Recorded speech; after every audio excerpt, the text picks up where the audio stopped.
Hey, what's up, everybody? Arturo Johnson, and welcome back to the Passion to Profits podcast. And listen, today's guest is somebody that you need to pay attention to. Now, here's the deal. Most accountants are stuck. They're chasing referrals, stuck in outdated marketing, and relying on friends and family to grow their business. My man Peter has cracked the code. He's helping accountants break out of the box, building authority online, and scale to 7 figures using content, branding, and systems. So buckle up, because we're about to dive into how you can take your accounting business, your financial services brand, and turn it into a 7-figure machine. Here's the man, the legend, Peter Vanderwall. Man, welcome to the Passion of Profits podcast, brother. Thanks, man. Glad to be here. Yeah. So your accountant, he bought a firm? Yeah. So one of my clients, he was working a corporate job, 9 to 5, big corporate firm, working 60 hours a week. That was about 4 years ago he quit. It was, I think it was January of 2022. So coming up on 4 years. First, he bootstrapped his own firm, got it to a few $1 million a year. Now he just bought a $2.5 million firm in LA. And that's the type of thing that scaling your business allows you to do, right? It allows you to have the resources to do that. He buys real estate. He brings his brother to crazy UFC events and sits in the front row. It's cool stuff that you're able to do. That's amazing. So how much is he doing with his firm now? He basically combined the firms, right? So this year he'll probably do 4.5 or 5 mil. Wow. Yeah. And so how much was he doing when you first started working with him? We first started working together about 2 weeks after he quit his corporate job. So he had done maybe like $100,000 on the side, just basically moonlighting at his corporate job. But yeah, we started working together basically as soon as he went full time. And I was almost afraid to ask him how business was doing, because I was maybe he's gonna realize he's not getting anything out of this marketing that I'm doing for him, these videos that we're creating. So 9 months later, it was almost the end of the year. I'm like, hey, so how's business? You've been getting clients from this. Is it working? He's like, yeah, I think we'll wrap the year up around $880,000. And I was just like, holy shit, I've never heard of anybody making that type of money before. I did not grow up I didn't grow up poor, but I also didn't grow up rich, right? I grew up solidly smack dab in the middle class. Right. Never met anybody making more than maybe $250,000 a year. That was rich to me. Right. And so suddenly I'm sitting here, this guy's making almost $1 million a year. The very first year he launched his business full time. And I'm like, okay, I got to figure out how to do this for other people. Yeah. That's incredible. What made him the outlier? Why do most accountants, CPAs kind of struggle to scale their business? I think if I look at what made this particular client an outlier, there's a couple things. So number one, he's young and he's new to the industry. Okay. And so he doesn't have a lot of the preconceptions that you have when you're 10, 15, 20 years into your career. Just doing it the way it was. This is the way we do it type right. stuff. Right. So that's a big part of it. And I think that opened him up to the other things that also turned him into an outlier. I think a big one is he was willing to educate people on tax strategies and how to invest in real estate in a tax efficient way. That's kind of the main angle of his firm, tax strategy for real estate investors. Right. And he's willing to educate people on that in a way that they can understand. He's able to simplify it down to their terms. Okay. That's big, because a lot of accountants, you talk to your accountant, it's how much do you actually understand of what they're saying here? Right. Maybe 50%. Right. Yes. He's just okay, yeah. Tax forms, this 1040. I know what that is. Yeah. EBITDA 1040. Yeah. What's the basics. Yeah. Exactly. Do this in QuickBooks. I'm getting set up with a new accountant right now, and I'm even in that position. And I know the industry pretty well. Well, so that's very interesting, though. So not only is he was young, ambitious, but then he was able to take information and synthesize it down to I guess I'll just call it a 5th grade level, so that people can consume it and understand more than 50% of it. Because let's be honest, accounting is scary, first of all. Yeah. Taxes, the IRS, all those things just kind of make you scared, because you don't want to lose your money, but you also, in the back of your mind, you don't want the IRS coming after you. So you're already just kind of have this fear where you're not just can you just help me with this? Can you take care of it? And so with him doing that and being able to do that, him being able to articulate that, that's a really good prospect to have as a client. I'm curious though, take me back to the early days. What was, you talked about your childhood a little bit. Let's walk through that growing up. And the reason why is because I think that as we go on our own journey is unique, but those things that we see, either they were tools that we were able to use, or they were limiting beliefs that we had to break off. And so most people have a journey in that capacity. So what was young Peter like? What was high school like? What was college like if you went? And then like, where did the entrepreneur bug bite you? When did it? Yeah. Well, I was always kind of a nerdy kid, right? Yeah, me too. Growing up, I was homeschooled. I was the oldest of 8 kids, actually, believe it or not. Yeah. So big family vibes. And I just love like learning. Like my dad's got this joke. He brings this up, probably 4 or 5 times a year. He'll be like talking about when I was a kid, and he'd get home from work, and I'd walk up to him, and I'd be like, just tell him some random fact about whale sharks. I just loved like learning new stuff and then telling people about it. And like part of it was probably some ego thing I had about like showing off how smart I was, but part of it was also I just genuinely loved figuring stuff out and like mastery, actually achieving mastery in a certain thing, and knowing more about it, being more competent at it than the average person.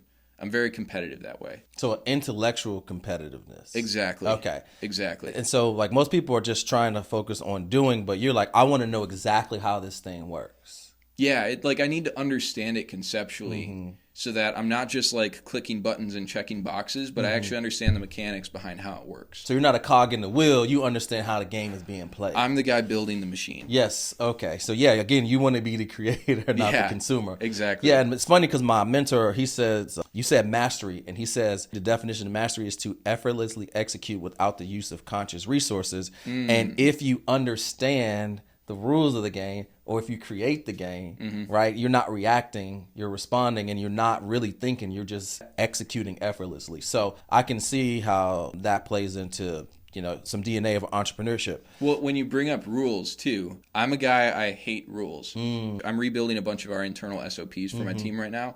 I cannot follow an SOP for the life of me. For sure. I can't do it. 100%. But it's because I understand everything that goes on behind the scenes and how the process works conceptually that I don't need an SOP, right? I don't need a checklist and I don't need rules to follow. But you have to understand the mechanics of the game in order to know which rules you can break or which rules you can ignore versus which rules are the non-negotiables that you have to play by. Right? I don't like rules, but I'm going to pay my taxes. For sure. And I'm the same way. I do not like rules at all. But my wife is a stickler to the rules.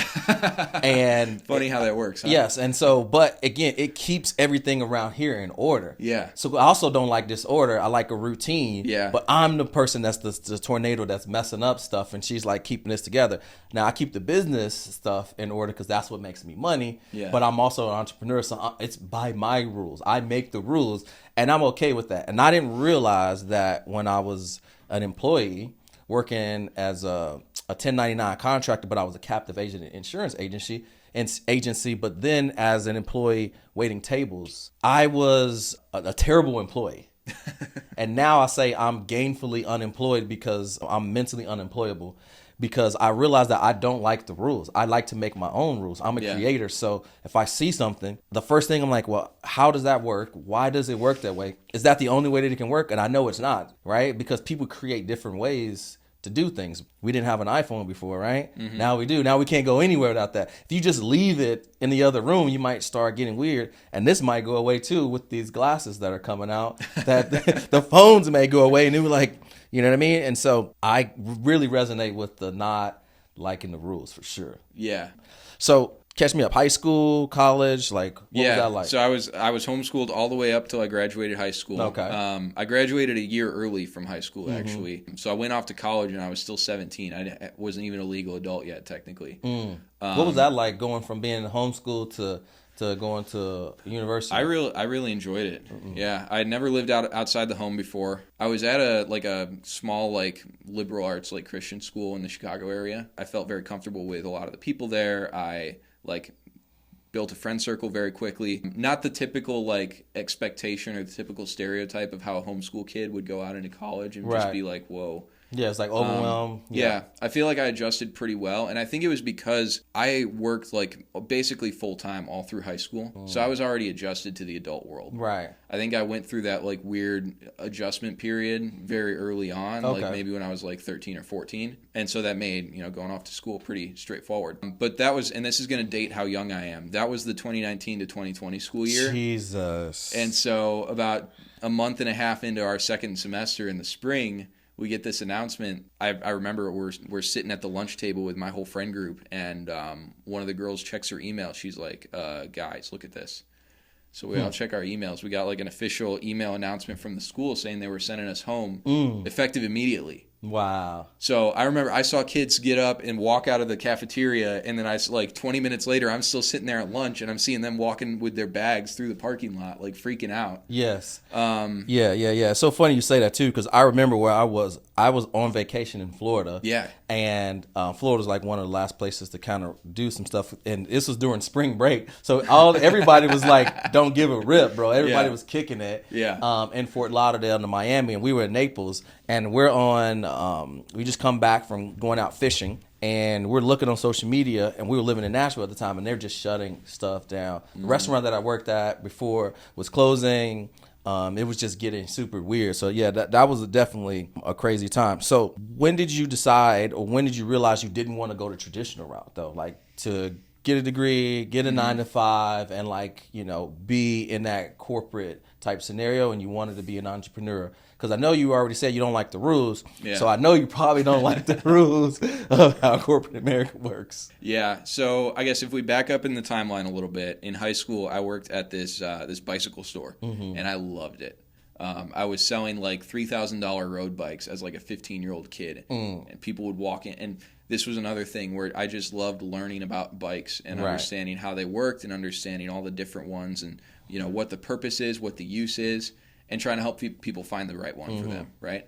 And that was where I realized, like, okay, I want to own a business. I don't know what kind of business, but like this thing where I'm like engaging with people all day, where I'm part of a team, and I know that I need to be the one making the rules. So I guess that puts me, I got to be the business owner. Got to be the boss. So that's when I realized I wanted to own my own business, but I had no idea what kind of business I was going to start. I had no idea like what industry I wanted to be in, or what I wanted to do, what it would take to start a business.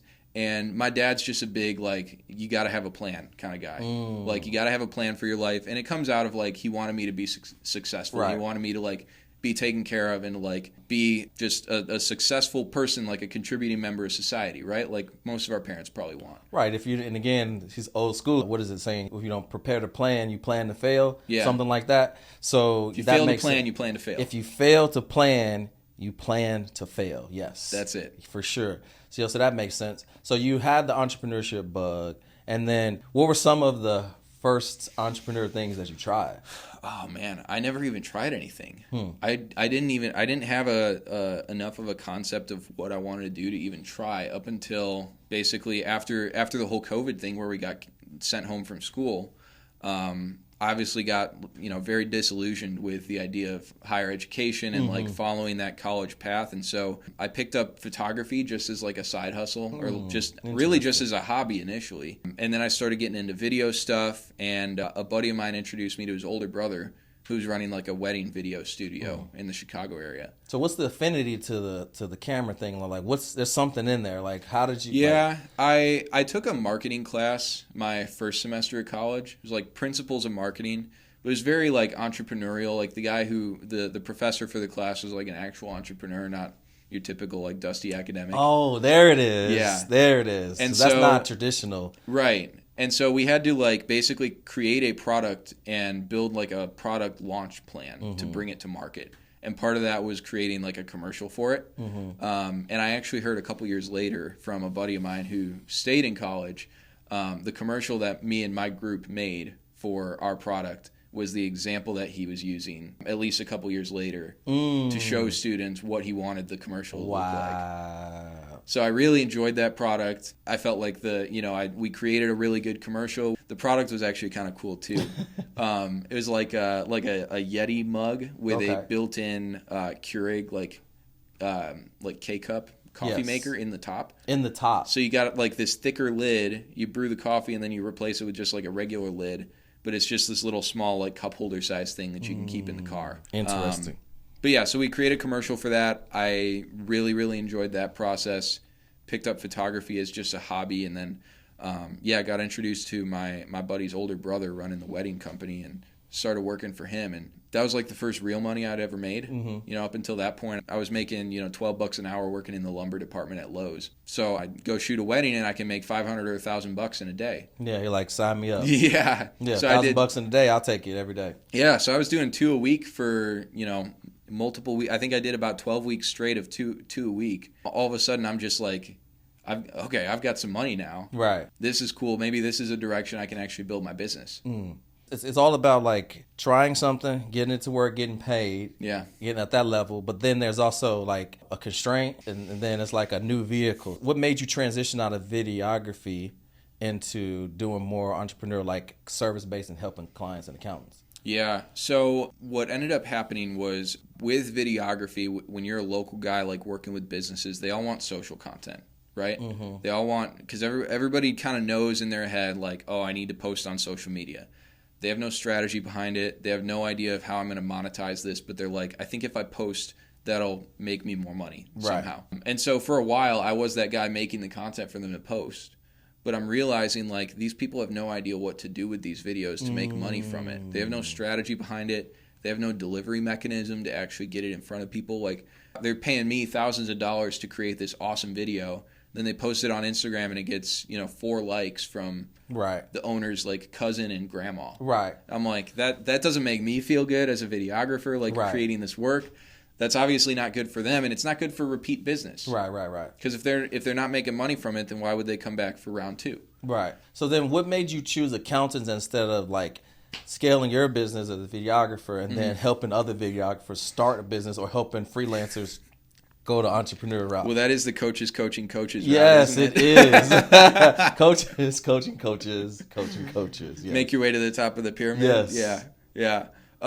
Honestly, I didn't know that world existed back then. So that was one thing. But really the main thing was there was a guy I met in college. His name was Ryan. He was a senior when I was a freshman. Right. And so I had just started school. He was about to go start his big corporate job at Deloitte. Okay. Which he got a sweet job straight out of college working corporate. And so he and I stayed in touch like over Facebook, like Messenger DMs for, the next couple years. But then around Thanksgiving, I think, in 2021, he reaches out to me and he's like, hey, I'm quitting my corporate job to like start my own accounting firm. Would you come help me like do a podcast and some social media content? And so I was like, yeah, sure, absolutely.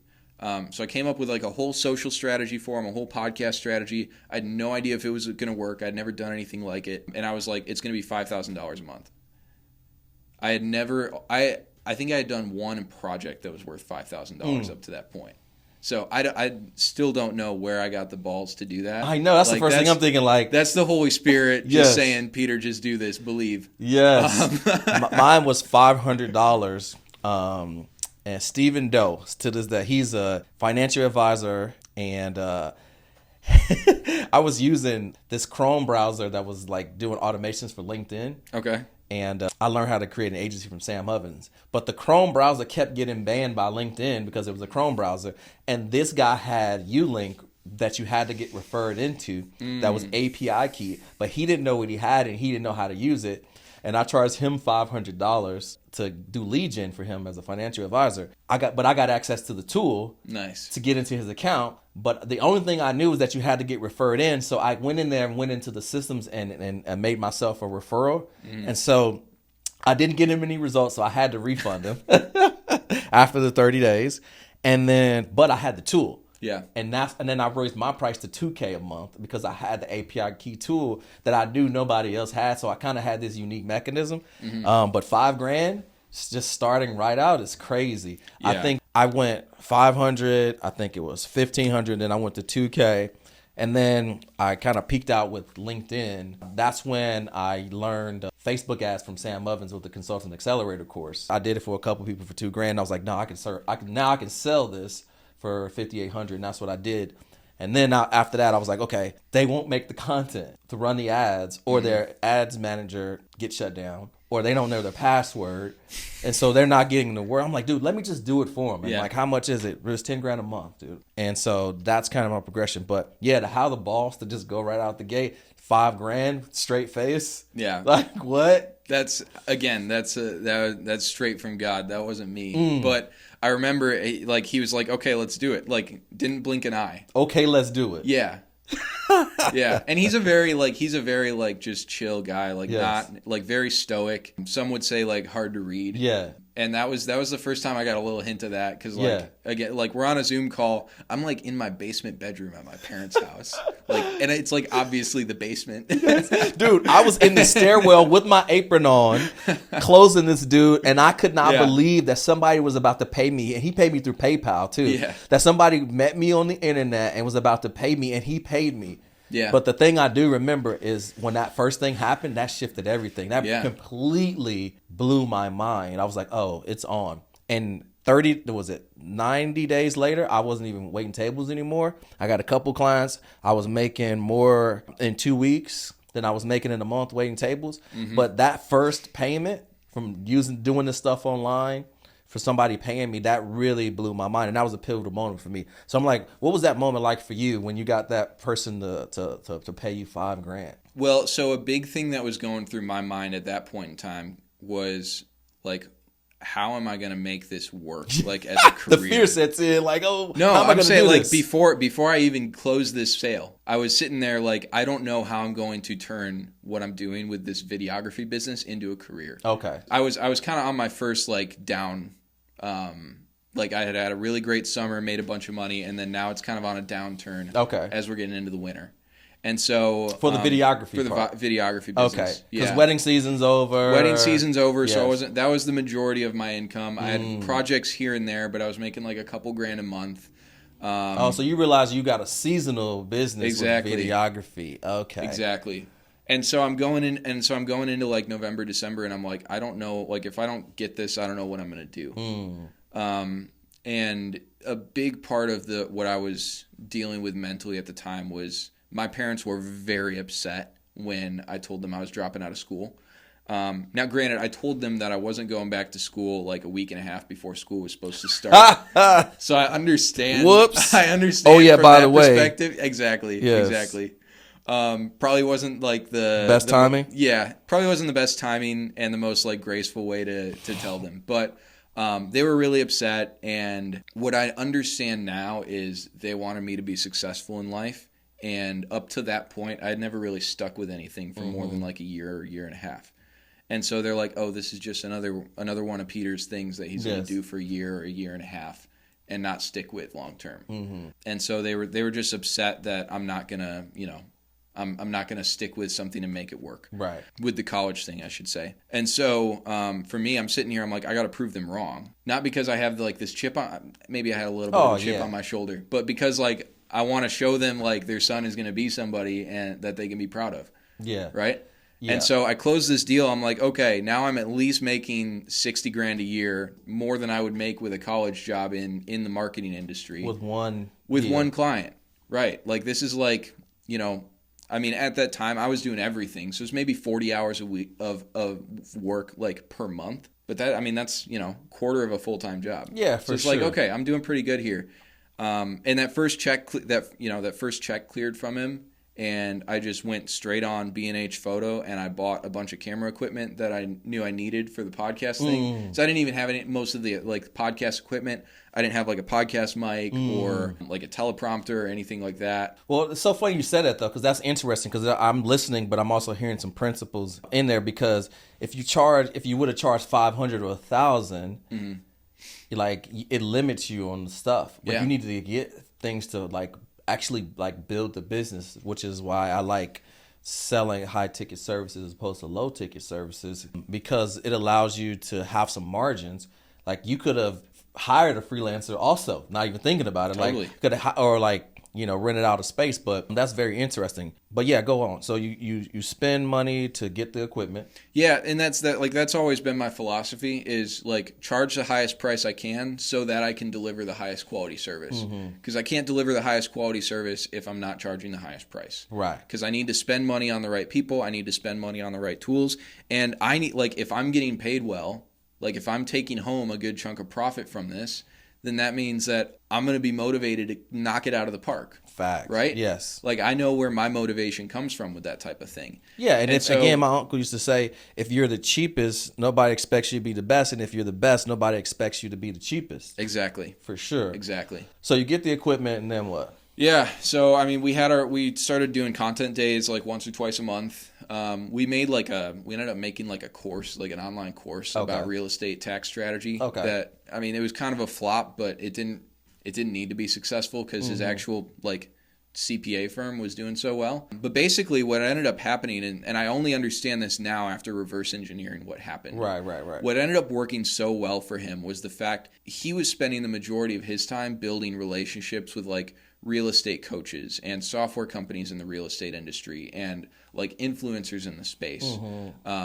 He was just on a trip a couple weeks ago that Pace Morby was invited to. Okay. So like he's, hanging out with all these names in the space, and they're like, "Oh, this Ryan really knows what he's talking about. He's a smart guy. I'm going to, start sending people to him when they're asking about who they should work with for accounting." But it didn't end there, right? Because that's the top of funnel. That's where people are first finding out about him, right? They're getting referred from Bill or Kenny or Avery or any of these influencers. But when they go to look Ryan up and go, okay, who is this guy that Bill just told me about? They find, a podcast with 100 episodes. And they find a social media account with 25,000 followers. And they're like, oh my God. So you were helping him build his personal brand. Exactly. Okay, now I get it. Exactly. All right. So they come, they see the personal brand, they see the wealth of knowledge this guy's got. And I should say, like, the biggest distinguishing factor about Ryan is the fact that he understands his client avatar so well. Okay. Because he literally is them. His client avatar is the person who's trying to change their family tree. So he's got kind of a mission behind it. Okay. And they're the person who, they want freedom. And so they're trying to move out of their corporate job, or they're trying to like scale up in their business so they have a bit more freedom. And they're trying to take that money and invest it into real estate because that gives them options now, right? You make money off of real estate, you have much more like time freedom, you have much more financial freedom than you do if you're making even the same money out of a W-2 job, right? And so that's kind of his like MO behind his brand. You can tell that from watching his content because he is that person. He used to work a corporate job, and now he owns, a few $1 million of real estate just 4 or 5 years later. And so just like communicating that through his content and through his personal brand, I think was a big part of what made him so successful so quickly. So what do you think made him pull the trigger so easily to the 5K? I think he and I are similar in that we leap before we look. Okay. We do not make stupid decisions. Well, I make stupid decisions every once in a while, but most of the decisions we make are not stupid decisions, but they're also not like the very like calculated, perfectly thought out.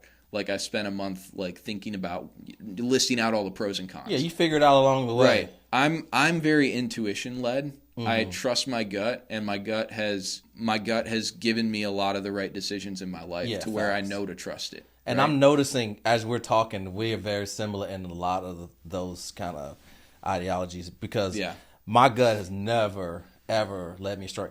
It's my ambition make me overrule my intuition, but if I trust my intuition, it's always leading me because it's like my survival mechanism. Yeah. And I feel like it's like, God talking to me through it also. So that's exactly what I was going to say. Yeah. So when that happens, like things that happen, I'm like, oh, okay. If my intuition is like, that's a good thing, then I'm rolling with that. Yeah. And, sometimes it's like, I don't know about this or that person gave me this weird feeling. You can't figure it out, but you're not supposed to. Yeah. Because you're not supposed to like go any deeper. It's just like there's enough of a blinking light to let you know, or that spidey sense that it's like, okay, that's all you really need to. Yeah. And it probably would keep us out of a lot of crap if we just listen into that. And I think my mentor right now, he says that it comes in the form of a whisper. He I can't remember the verse, but he's like, you have to calm down enough to feel that that intuition. And Yeah. sometimes as entrepreneurs, we can leap fast instead of trusting our gut. But yeah, everything I do is fast and is by my intuition. And I've never been wrong in that capacity. The only time I've been wrong is when my ambition of me wanting it more than my intuition is leading me. So that's very cool. So that's a real estate agent. Well, I think A real estate CPA. Really? Oh, okay. Because I'm trying Yeah. to connect the dots. He was a real estate CPA. Yeah. So what is a real estate CPA? Because that's the first time I've ever heard that term. It's just a CPA who specializes in real estate. So is There's he no helping specific people there's no specific certification for real estate or anything within the CPA world. But it's just like, what are you going to specialize in as an accountant? And he chose, the real estate industry. So that was his niche. Exactly. Okay. So he invests in real estate. He likes real estate. He knew he wanted to do that as a means of growing his own personal net worth. So he's like, if I'm going to go borderline autistic on real estate and just learn everything I can and become a master in the real estate industry, I may as well use that in a competitive advantage in my business too.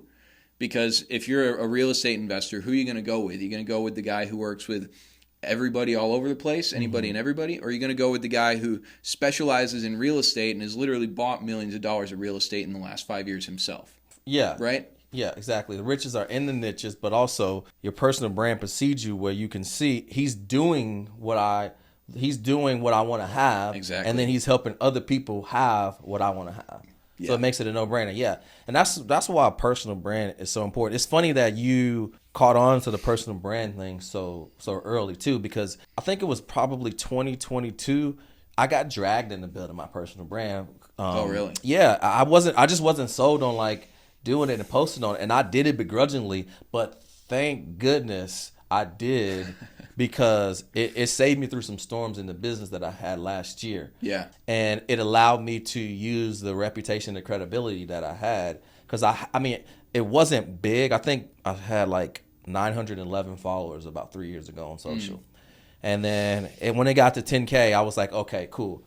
Well, what happened was, though, I made one single post that just went nuclear. The algorithm just picked it up, and I gained 65,000 followers from one. Maybe it was 100-word stanza. Wow. It was it just went off, and I just woke up. And then at the end of it, I think it had 100 million impressions. I couldn't pay for this. Wow. And I was like, okay, so the personal brand thing. So we're going to do more of that. Yes, because I'm just watching it just get shared and go crazy. And from the outside looking in, it's the people oh, you pay for that. But I'm like, you couldn't pay for that type of virality, because it was just going crazy. 1 cent for 100 million impressions, that's already a lot of money. Just think about that. And so that's when I was really sold on the personal branding. But you realized that early on, that was a competitive advantage. And then you found somebody who was the perfect client, which is cool. CPA, real estate agent. Everybody wants to build wealth through real estate. It's sexy. Kind of nervous about the accounting, but this person is the perfect client also, because he understands the personal branding side. Yep. And he needs a young person that he can probably tell you probably his first deal, and you seem sharp and you're confident. So that's cool. So what happened after that? So yeah, I did another wedding season that year while I was running all of his content. Okay. So kind of, still doing the freelance video business basically. That fall was when I started to actually get more clients for a similar type of engagement, like a monthly content session where we shoot a bunch of content and then post it to social media. So I start hiring an editing team. Right. I hired a social media manager to handle all the posting schedules and everything. And I'm starting to build my, a legit business around this. I think we were doing maybe 15 to 20K a month at that point. And I had, I was way over on payroll. I probably had $8,000 a month in payroll, but I didn't know anything about running a business at that moment. So I thought that was appropriate. But yeah, starting to build a business, build SOPs, build systems around this. We built a whole project management database in ClickUp. It's okay, this is a legit business now. I'm not just a freelancer. And we were working with clients all over the place, right? So we have Ryan, who does, accounting. We had a holistic health clinic from Nashville. We had The guy who owns the largest Bitcoin ATM company in Canada was one of our clients. We had a property management company in Florida, like all over the place. And I was just trying to figure out, like, what's the common denominator between, like, that made Ryan successful that I can repeat for other people. And so I was basically just creating content at that point. There was no, like, here's a content strategy that's going to get you more leads. Right. Or here's the bottom of funnel where people are going to opt in to your lead magnet or something like that and get on your email list. Right. There was none of that. I was talking with businesses who had never done any marketing before, and they're like, I want to do social media content. Mm-hmm. What I ended up realizing was I'm selling an incomplete solution to people who can't capitalize upon an incomplete solution. Right? Okay, selling the product, you realize you're selling. So if I was to sell to like a big corporate brand, let's say, right, I can sell, hey, I'm going to do videos for you, and they know how they're going to make more money off of those videos because they got a whole marketing department. They got a strategy for the next 5 years figured out, right? If I'm going to sell to a small local business that does a couple $1 million a year and is always operated off just the fact that their sign is on Main Street and people walk in the front door because of that, well, they need a little bit more than just the like one singular piece of the puzzle, right? And if I'm not going to sell that whole complete solution to them, then they're still not going to make an ROI off of it, even though I'm a little bit more strategic with what I'm offering, right? Right. So I think I met you inside of, well, I watched I think I watched like a case study of you and then like a testimony or something inside of Grayson's program. And so were you were doing the social funnel, but that's when you were selling the product, right? Yeah. Okay. Yeah. But now you're doing the end-to-end solution for a done-for-you agency model? Yeah, so today we do a fully done-for-you paid media solution for accounting firms. So I met you in Grayson's program, and you were doing the product, but now you're doing agency. Yeah. Right? So walk me through kind of what that end-to-end solution is. Yeah, so we basically just took a step back. We went, who are the clients we consistently get success stories with, and what do they need? And so we basically went, okay, riches are in the niches. We've worked with 3 accounting firms now, and it's worked really well for them. Let's just do that. Like, results have been hit or miss for everybody else. For the accounting firms, we're 3 out of 3. Crushed it. The second guy we worked with after Ryan, who was in the accounting industry, he spent $6,000 on ads. He made $42,000. So it's like, okay, this works, and I can sell that. So we now know who our client avatar is. It's accounting firms. Typically firms that are fairly well established and they want to scale, right? So they're maybe doing very high 6 figures or low 7 figures, and they're like, I want to scale to like 3 to 5 million a year. That's kind of the avatar. So then we go, okay, what does that firm need?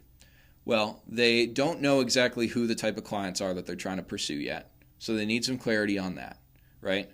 Maybe they have a general idea, like we work with contractors. Maybe they have no idea and they work with people all over the place. But either way, we need to figure out what type of clients are they going to target. They need a way to get in front of those people. They need a way to get those people to know, like, and trust them. And they need a way to get those people to convert and, like, hand raise, sign up, say yes on a sales call. Right? So let's build a system where we can do that. And so basically over the last almost 2 years now, it's been a game of building that system, doing it for firms, iterating based on the results that we're seeing, and just getting it dialed in. So at this point, we've worked with, I looked this up yesterday, actually. I just wanted to see like how many customers have we had so far. So we've worked with about 35 accounting firms around the country at this point.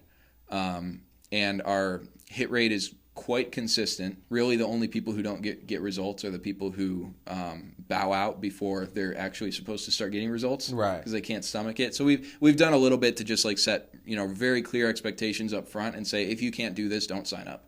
Basically, since we chose that niche and that client avatar, we're just able to cater completely to their needs. And so we create a solution where it's actually exactly what they want, and it's because we went into their head before they even knew what they want, and we went, okay, here are the needs you have. Here's how we can, a system that we can solve it. And then we get in front of them and they're like, oh my gosh, this is exactly what I'm looking for. And I'm like, yeah, I know. That's exactly what I've built. Duh. Dope. So Let's talk about your personal brand and kind of your client acquisition. So, I think I was using the social funnel at that time because I joined Grayson's program, which was using Instagram and using the DM ads or whatever. But I came from the world of just running paid ads to a VSL funnel. Yeah. So I kind of had that in the works, but I hated paying Facebook. And the other piece to that was they would shut your ad account down for no reason. So I was like, man, I need to get a more organic base to kind of ease out the ebbs and flows, right? Because sometimes even with the paid ads, it's going good, and then you just get this rough patch of just like unqualified, like where did this person even come from? They don't know who you are, and nothing with the cold traffic as you're reaching cold and colder markets. And so I was like, okay, I've got to like consistently do some YouTube stuff, and then I've really got to do some Instagram. And that's really when I kind of started building my personal brand too, because I think the guy who was helping me build my personal brand, he joined Julian's course, and I was like, well, who taught him? And that's when I joined Grayson's. That's how I kind of found Grayson. Nice. And so what are some strategies that you're using to grow your personal brand and to build your business, and then also for client acquisition? Yeah, so I should say I love Grayson. He's a good friend of mine. We talk all the time. High quality dude too, which is rare in like the online like money space. And the social funnel's cool. It's whatever. It worked for me for a while, and then it stopped working, and I kind of moved on. But like that's a tactic, right? That's a very specific system you can follow. Yeah, get from 0 to 10K, 0 to 20K. Right, like sure. Get an instant result, easy to set up. Exactly. And it's like there's so many tactics out there, and I think part of the reason a lot of people are like hesitant to even get started is because there's so many tactics and so many options that they can choose from, and they don't understand it conceptually behind the scenes of why any of these individual tactics work, right? It kind of creates this like analysis paralysis where I'm just listing out pros and cons for like months and months and months straight, and I never actually do anything that would get me in front of people. So that being the case, I think like if you go back to principles, that's how I always like to think about it, because that shows that you understand it conceptually. The principles that I follow for my client acquisition are: I need a way to get in front of new people.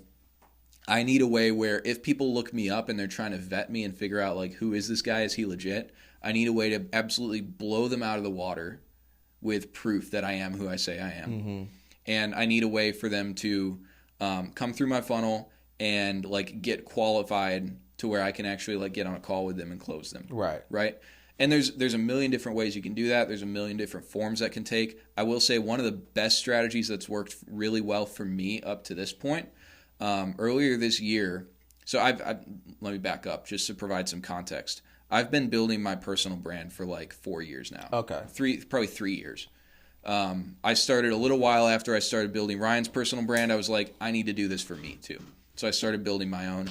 So I've been posting on Instagram for, a few years, basically daily that entire time, sometimes multiple times a day. And I've got this audience that's, my audience quality isn't like insane. I've got a lot of accountants. I've got a lot of marketers who are trying to figure out what I'm doing and funnel hack me. I've got a lot of video editors, cold DMing me, telling me my videos are shit. Dude, I get that. That was the one thing that was frustrating me when I was using the social funnel the most was this person who did the same thing that I did was who I was having conversations with the most. And I'm like, it's who pitches first and who's making a little bit more. Like, dude, I'm making $100,000 a month. You're trying to pitch me, and I know you're making $10,000 a month to help me grow my business. Yeah. I'm like, no, dude. So that's what made me stop doing the coaching, and I just stayed with insurance agents. And social funnel worked for me for a little bit, but again, about 90 days after, as soon as it got good, and I'm like, all right, I'm going to increase and double down, I realized that there was just a cap on it working, and then it just completely stopped working for me. So the tactic that has worked the best for me, especially like this, this is what I've been running this entire year so far, has been post organically on social and post very niche content that's not likely to go viral. Right. The kind of stuff that gets 500 to like 2,000 views. Okay. Right? And I post once or twice a day, and my goal is to basically get 50 to 100,000 impressions per month. Okay. So if you do the math, it's like, okay, if I'm going to post twice a day, that's 60 posts. divided 100,000 divided by 60 is what, like 1,200 views. So I need to get 1,200 views on average per post. Okay. That's not a big lift, right? You can post some pretty like boring nonsense and get 1,200 views. But it's specific. It's highly specific to my audience, which is accountants.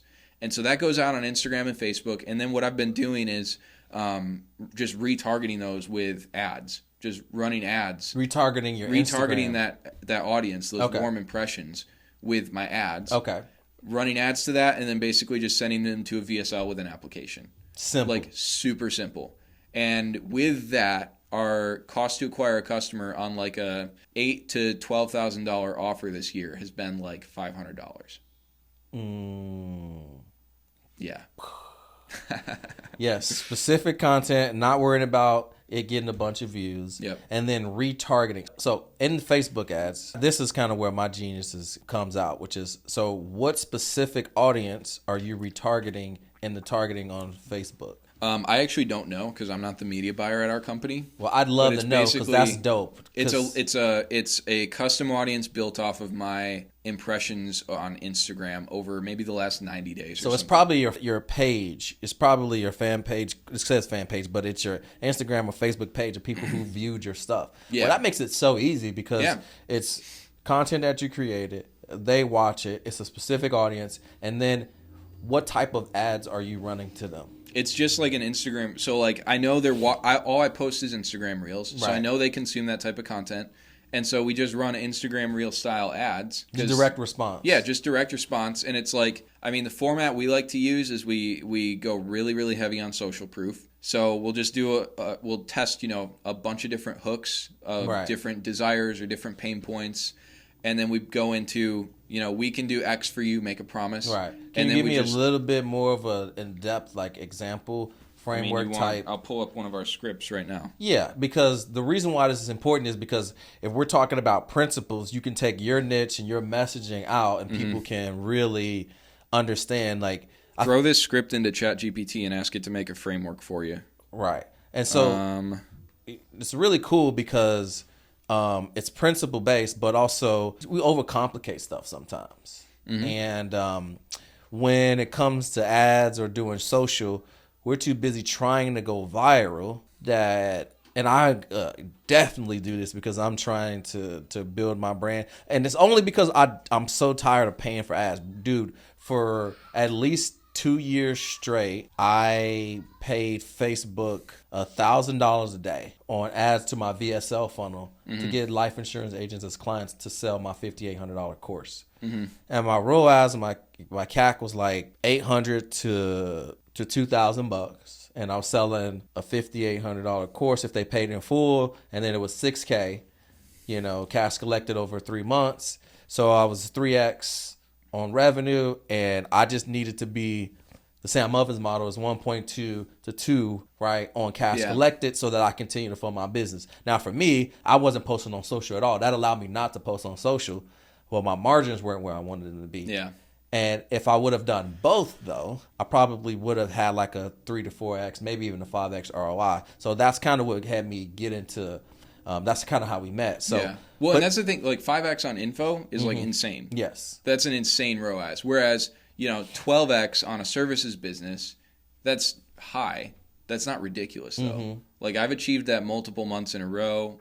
Some of our clients see numbers that high. It's not crazy. But I've got an ad script here. This is the one we've been running the longest. I actually reshot it recently just to vary it up because the frequency has been going through the roof. Right. And I should note before I give you guys this is a bottom of funnel ad. So I would not run this just straight to cold. I would run this again, as retargeting on top of funnel ads you're running or social content or whatever. Basically, people who've already seen your face before, right? But the script here is accounting firms. We'll build out your first or next marketing funnel capable of adding 10 to 50K a month in new sales for your business for a one-time payment, completely done for you. No monthly retainers, no rev share, no profit share, just a one-time payment, and you own the system forever. Meaning, we build the funnels, we script and edit the videos, we write the emails, we build the workflows of the automations, and we train your team on how to use it all. This is how tax strategists, bookkeepers, and CFOs are getting qualified sales calls and closing deals in 2025 so they can scale past the 7-figure ceiling. Like Brock, who added $130,000 of annual recurring revenue to his business in the first 30 days using this funnel.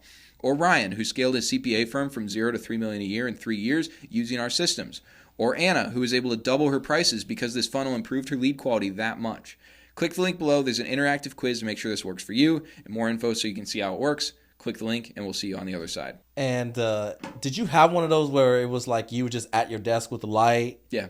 Okay. I like, You've as you're probably saying seen that, it. I've Yeah. seen it. Dude, I've put like $30,000 behind that ad this year or something crazy. I put a lot of money behind that ad this year, and it keeps working. Okay, so that was very simple, and the principle behind that is anybody could do that. Yeah, exactly. Right?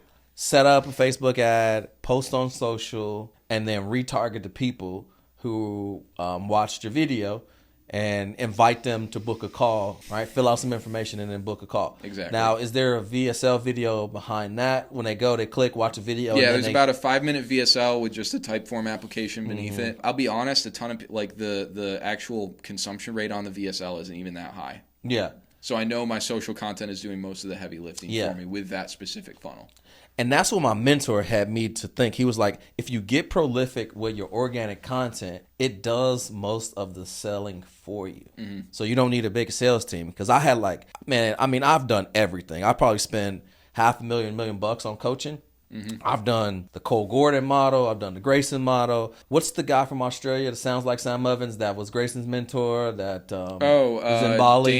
Dan Bolton model, the minimalist model, like all of these things. And I realized, like, oh, dude, if I just focus on making 1 to 2 YouTube videos a week, post on social twice a day, direct, and then run some ads that's retargeting, like, it's pretty simple. Yeah, I think just don't copy people. Like I haven't spent that much on coaching, but I've spent a lot of money on coaching, and every time I try to like become the person I'm getting coached by. Mm-hmm. It's like that's not what it's about. It's about like take their knowledge, sift through it, find the nuggets that work for you. Yes. But when people spend $5 or $10,000 on a coaching program for the first time, they're like, "Oh my God, I got to make sure this works." Yes. And the only way they're going to do that is like, I got to implement everything this coach tells me to. Right. But that's not what coaching is for, right? You got to come up with your own way of doing it. And it's not for that, like, I don't know, there's like a weird, like, mushy kind of like ethereal vibe that people put out when they're talking about like, oh, you got to like do it your own way. Like you got to come up with your own way to do it. It's not about that. It's just literally about like what worked for somebody else isn't guaranteed to work for you. Right? Right. And so you take the tidbits, you take the nuggets, you implement them, and then you keep what works and you get rid of what doesn't work. And the most successful people in the world, that's what they do. And they just iterate on that, and they iterate endlessly. And that's how you become an Elon Musk. Elon Musk didn't copy somebody else. Right? Jeff Bezos didn't copy somebody else.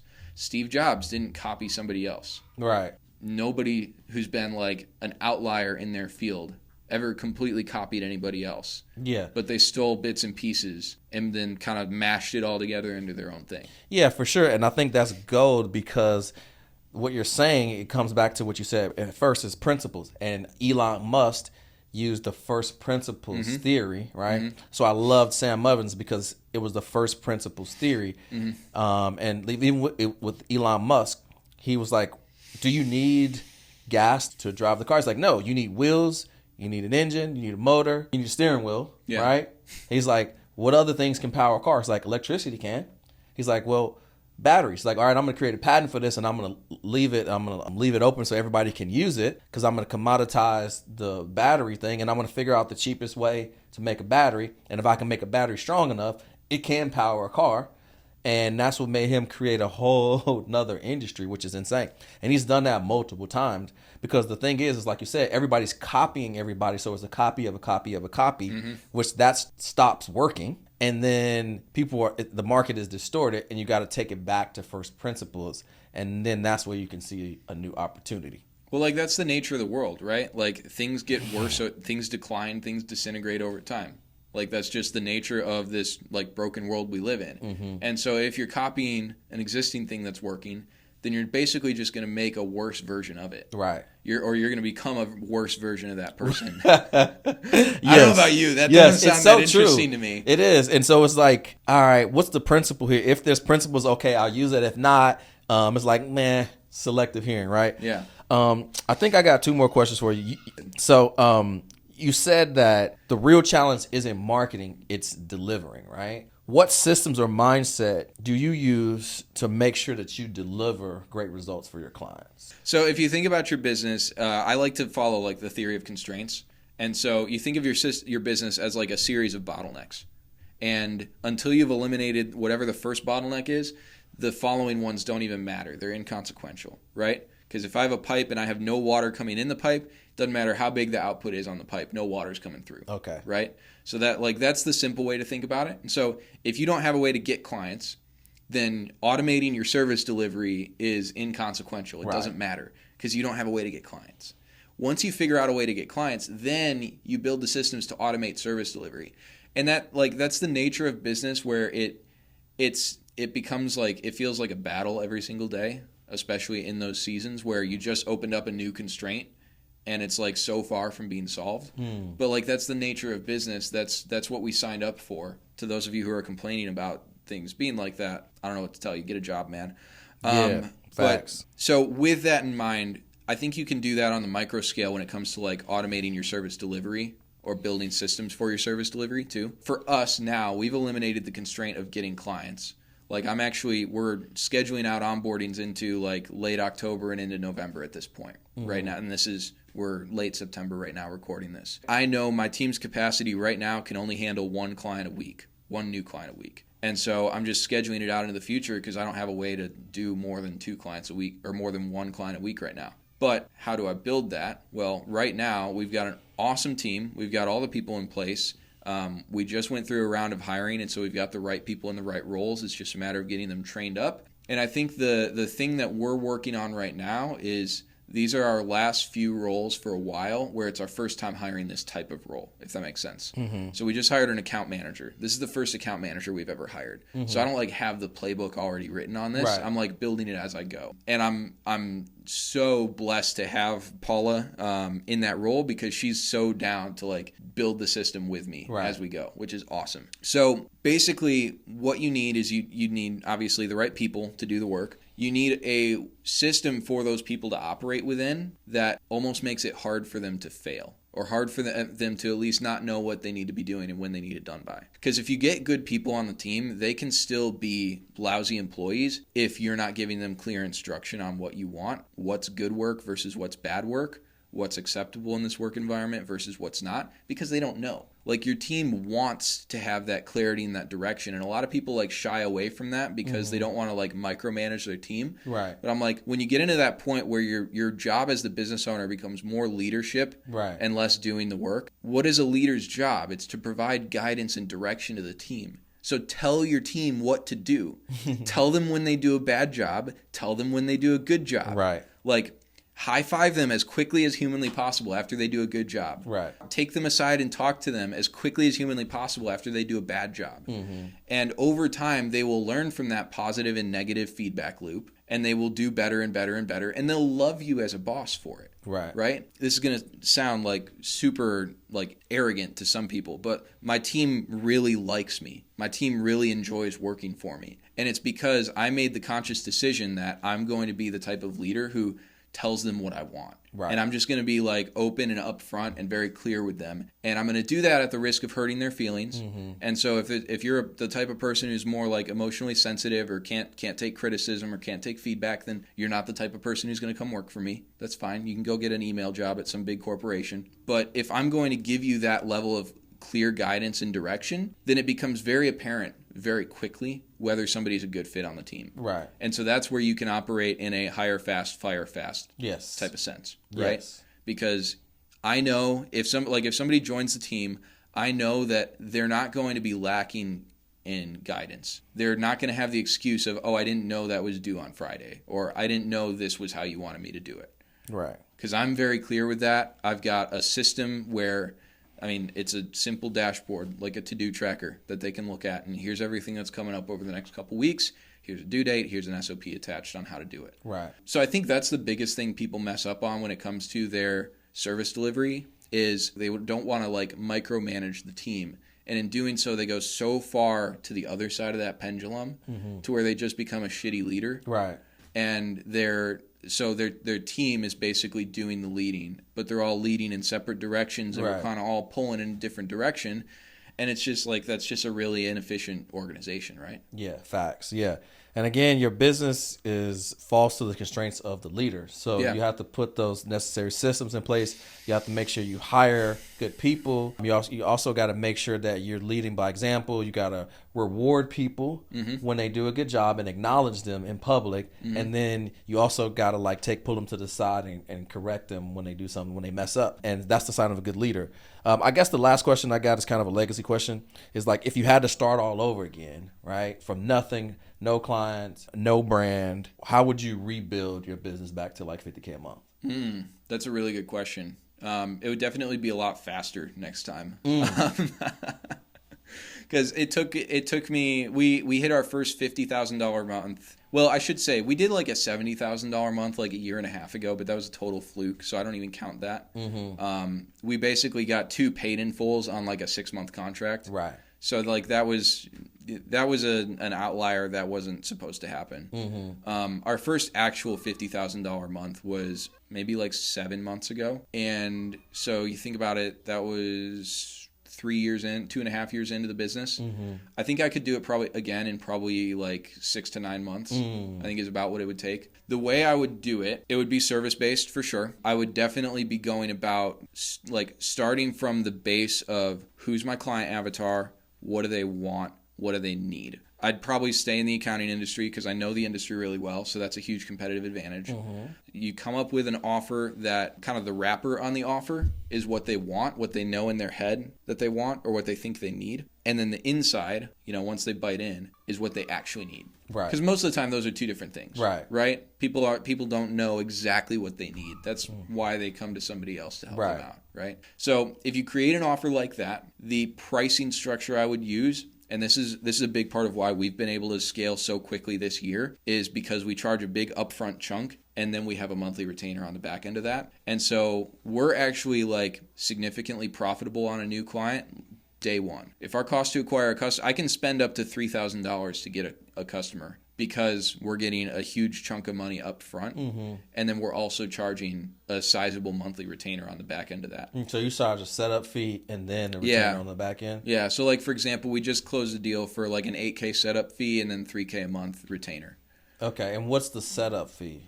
What's the delivery on that, I guess? Yeah, so I mean, in the marketing world, you got to set up the funnel for the first time. You got to set up the CRM. You got to do the kind of consulting side of things to figure out their ideal client profile and script the first ads and the VSL and the email Like there's a lot of like pre-build that goes before you launch the campaigns. So basically we do that in the first 30 days, and then after that we launch the campaigns, and that's like the monthly retainer. It's kind of how we frame it with our clients. That's dope. Yeah, that's super simple too. It's like, how much is it? It's $8K. Yeah. And then after the first 30 days, $3K kicks in. We'll help you manage it, consult you on that.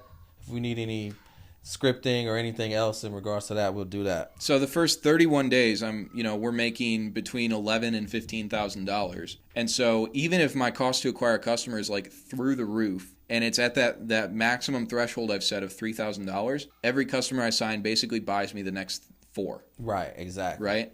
Or pays for itself and buys me the next 3. So, that was a big concept in Hormozi's like Money Models books. Not to brag, but it's something I've been doing since before Money Models came out. Yeah, so. Facts, yes. Well, yeah, man, this has been absolutely phenomenal.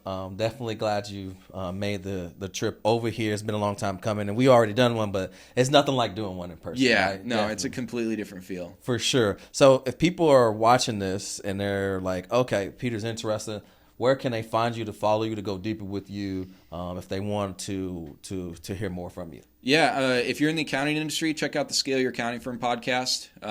It's under Scale Your Accounting Firm on Spotify, Apple, wherever you listen to podcasts, or just look up Peter Vanderwall on YouTube. And if you're not in the accounting industry, then hop over to Instagram. Yeah, for sure. Well, thank you guys. It's been another amazing episode of the Passion to Profits podcast with my man, the myth, the legend, Peter Vanderwall. We'll see you in the next episode. Thanks, brother.